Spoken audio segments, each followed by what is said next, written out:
한 주간 가장 뜨거운 정치권 이슈 자세히 짚어봅니다. 신효섭 TV조선 보도해설고문 나오셨습니다. 안녕하세요. 안녕하세요. 네, 오늘 주제 대통령이 재판까지로 잡으셨던데 네네. 어떤 내용입니까? 네, 이재명 대통령이 어제 SNS에 이제 글을 올렸습니다. 그 민주당 이건태 의원이 올린 글을 인용한 건데 이건태 의원은 대장동 사건 변호인 출신의 국회의원이죠. 네. 이건태 의원은 이제 제목이 검찰의 구글 타임라인 이중잣 대 특검으로 반드시 밝혀야 한다 이런 제목으로 글을 올렸는데 여기에서 문제 삼은 게 이제 이재명 대통령이 측근 중에 측근이다 이렇게 공인을 한 김용 전 민주연구원 부원장 사건을 문제를 삼았습니다. 네. 그러니까 먼저 이건태 의원은 어떤 주장을 했냐면요. 다른 형사 행정 재판에서 증거로 인정된 구글의 타임라인 기록, 그러니까 휴대전화의 위치 정보 기록이죠.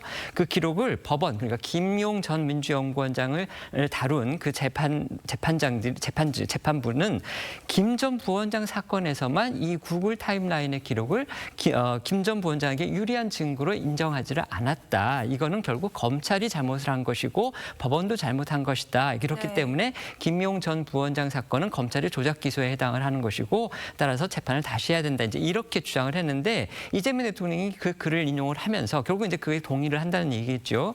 그러면서 이 대통령이 이렇게 얘기를 했습니다.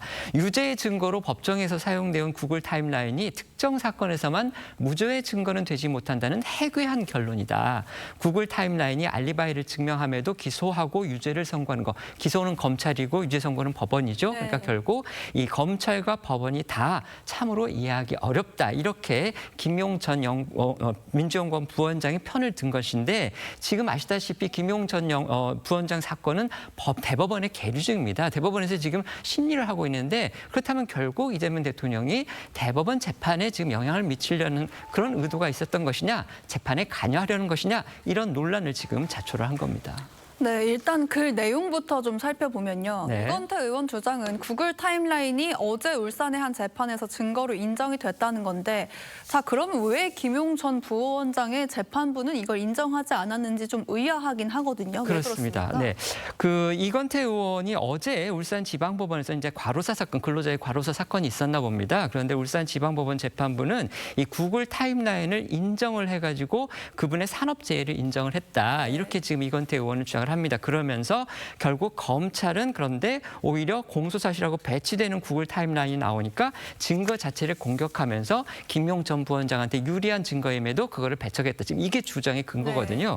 그런데 김용 전 부원장 사건에서 이 구글 타임라인이 문제가 됐던 건 사실 1심, 2심입니다. 2심 같은 경우에 그 김용 전 부원장 측이 이렇게 주장을 했습니다. 그 구글 타임라인을 인용을 해가지고서 검찰이 1차 자금 수수 시점, 그러니까 불법 자금, 대장동 그 민간 업자들로부터 불법적인 돈을 받았던 그 시점으로 특정한 2021년 5월 3일에 유원홀딩스라는 그 사무실에 가지 않았다 이렇게 주장을 한 겁니다. 하지만 재판부는 이걸 인정을 하지 않았습니다. 당시 재판부의 논리는 전문가한테 감정을 받았는데 이렇게 그 결과 구글 타임라인의 정확성과 무결성, 그러니까 결함이 없는 그 무결성이 인정되지 않는다. 그리고 그 작동 원리조차도 전혀 공개되지 않고 있다. 따라서 증명력이 매우 낮은 수준이다. 이렇게 판단했습니다. 네. 그리고 일부 위치 정보가 실제 동선, 그러니까 김용 전 부원장이 움직인 그 동선과 일치하지 않고 그다음에 다른 날짜의 기록이 수정된 흔적이 발견됐다. 이렇게 판단을 하면서 구글 타임라인을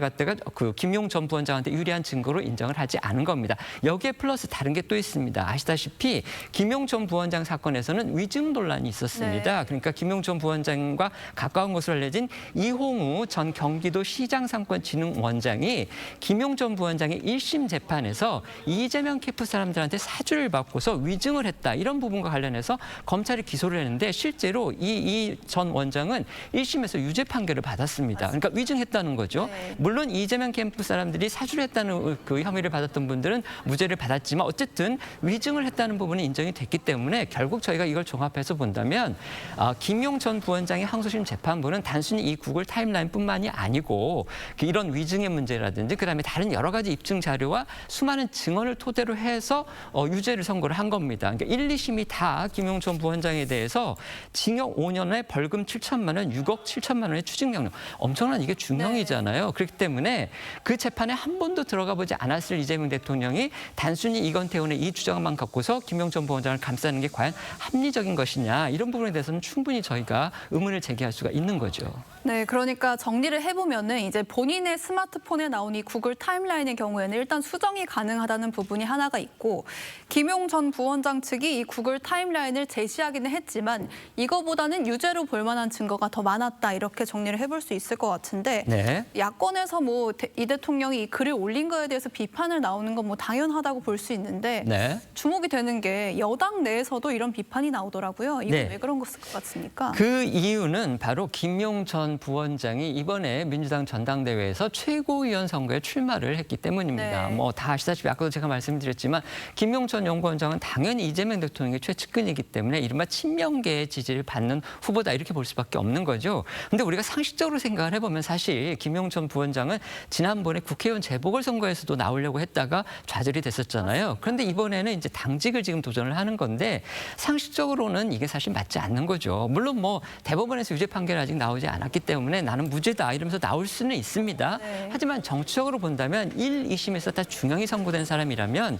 어디까지나 대법원의 최종 판결을 지켜보면서 자숙하는 게 맞을 텐데, 이렇게 당직이라고 해서 정치적인 직함이라고 해서 도전을 하는 거는 그 표를 찍는 당원들한테도 얼마나 부담을 주는 일입니까? 그리고 이게 정치적인 도의상으로 과연 이게 옳은 것이냐, 이런 부분에 대해서 당연히 의문이 제기가 될 수 있는데, 네. 그것과 관련해서 당장 지금 민주당 내에서는 이재명 대통령이 그런 김용천 부원장에 대해서 이렇게 옹호하고 감싸는 글을 내놓으니까, 아, 그렇다면 대통령이 자기 사람이라고 김용천 부원장 찍어줘라, 지금 이런 시그널을 보내는 건가? 이런 당연히 오해 아닌 오해를 살 수가 있는 거고, 그렇다 보니까 민주당 인사들, 특히 이제 친명계의 반대점에 서 있는 친청계라든지 비주류 입장에서 봤을 때는, 아, 그렇다면 이건 결국은 대통령이 지금 당무에 개입을 하겠다는 건가? 네. 이런 식의 비판적인 시각 당연히 나올 수가 있는 거죠.